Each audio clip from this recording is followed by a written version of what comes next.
At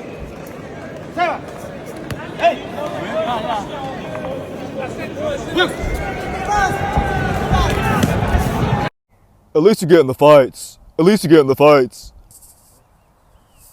At least you get in the fights. I put belt to ass, and you can see that's what I do. The untouchable True School Sports Empire. And y'all know the rest, man. Now listen, this is my Janibek versus Anauel Ngamissengue post-fight review, and the result of the fight is a Janibek 5th round stoppage, just a beautiful knockout in Kazakhstan. Kazakhstan, doesn't really get world title fights, if ever, right? So it was a big deal for him to look good in his homecoming. Ngamissengue, it wasn't really a known commodity to much of the boxing world, but he was a good fighter. He was a game fighter, and he was a credible fighter. He was he was an Olympian. He was I believe 2016 Olympian.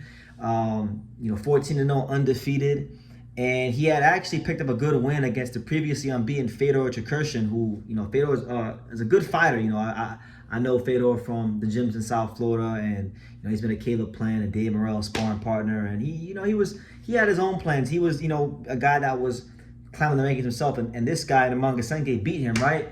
So not the worst opponent Janibek's ever fought. I don't think this is quite as bad. This isn't as bad as Vincenzo Gutierrez, who was a champion, or Stephen Butler or anything like that, but or Andre Mikhailovich. But look, fight was exciting. Ngamissengue is a fighter that likes to press the action, so he was there. He was very much fighting in the pocket with Janibek. I think Janibek did a great job of holding his ground and maintaining a good tight high guard. He was really just composed in the pocket, and he was slowly but surely finding holes in the Ngamissengue defense, with the uppercut to the stomach, the southpaw jab on the middle, the right hook around the guard.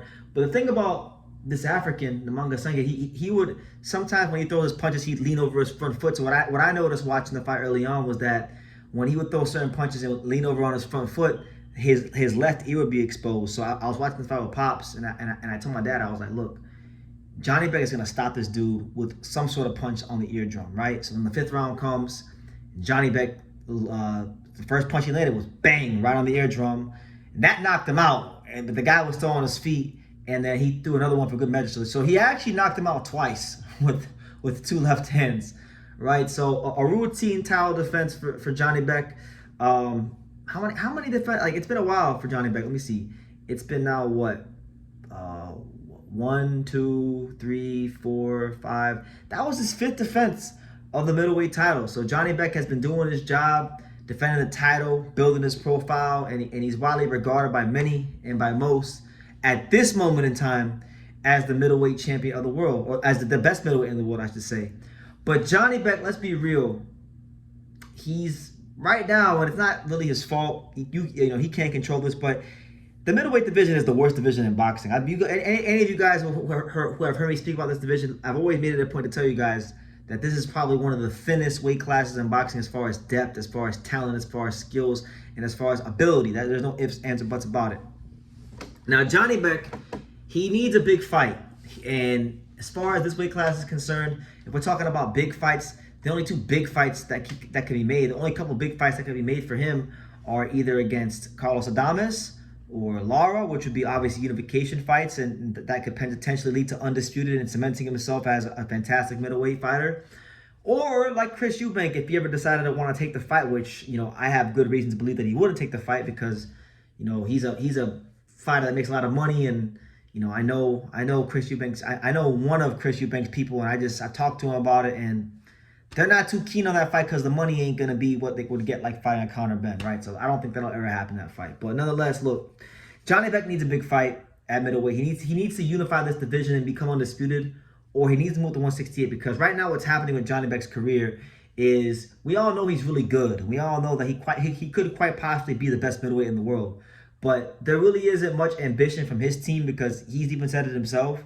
He said himself in an article earlier this week that Lara and Adames, they're good fighters, but they're not on the level of a Janibek, so he doesn't care about fighting them, right? But he's got no problem fighting, this guy just fought. He's got no problem fighting Vincenzo Gutierrez when he had a title. He had no problem fighting Stephen Butler. He had no problem fighting Dan Tabelli. There's a lot of guys he never had a problem fighting, right? And so he's doing all this. He's fighting overmatched opponents, guys that really don't have the tools to beat him. But he's calling out Canelo and he's calling out Benavidez.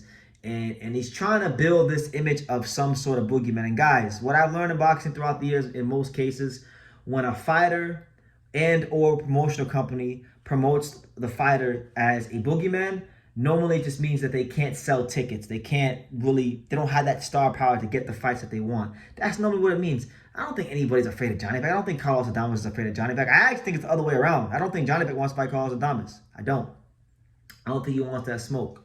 And if he did, he'd show a little more ambition and stop shooting down at middleweight, the only significant fights for Janibek right now are the championship fights against Adames and against Lara. That's it.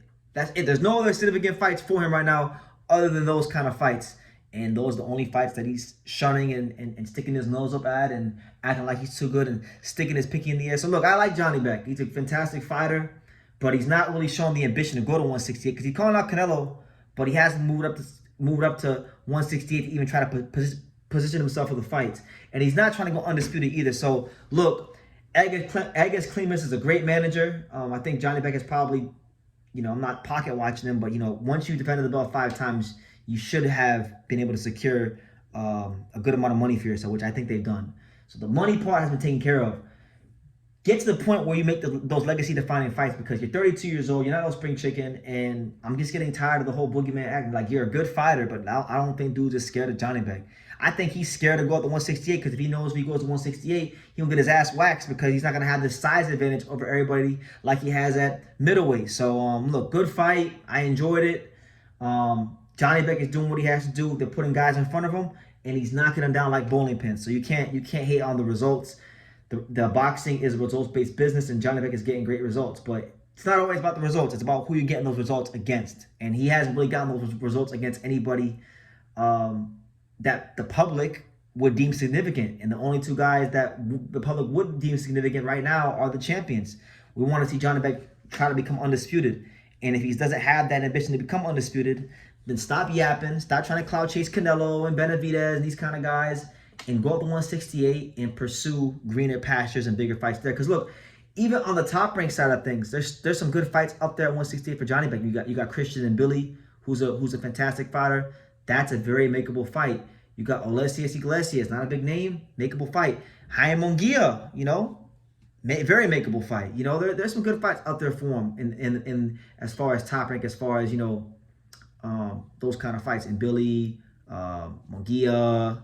Even to a lesser degree, maybe Sergey Devinchenko. I mean, there's not going to be names as big as Canelo, but if you're trying to get a Canelo fight, you beat some of those guys and you start talking that shit that you've been talking, maybe you'll get on Canelo's radar. But all this staying at 160, beating up, these fighters that not a lot of people heard of, and then calling out Canelo, you just clout chasing. So I'm going to leave it at that. Good performance from Janibek. His 5th defense of the middleweight title. So shout out to him for consistency. Shout out to him for longevity. I'm not hating on him. I'm calling him out. I'm calling him out and his team out on lack of ambition. If they're really that ambitious, pay whatever money you gotta pay. Get that another top rank and make these fights happen so Janibek can have the opportunity to become and solidify his run as the undisputed middleweight champion of the world. So leave your comments down below. Make sure you guys take the time to subscribe. Like I say in every single one of these videos, you can love me or you can hate me, but I'm just a kid from Dania. So until next time, take care, guys. Thank you for watching another video on the untouchable True School Sports Empire. For more great boxing content just like this, make sure you guys click right over here. Keep watching my boy BT put on the best interviews out here.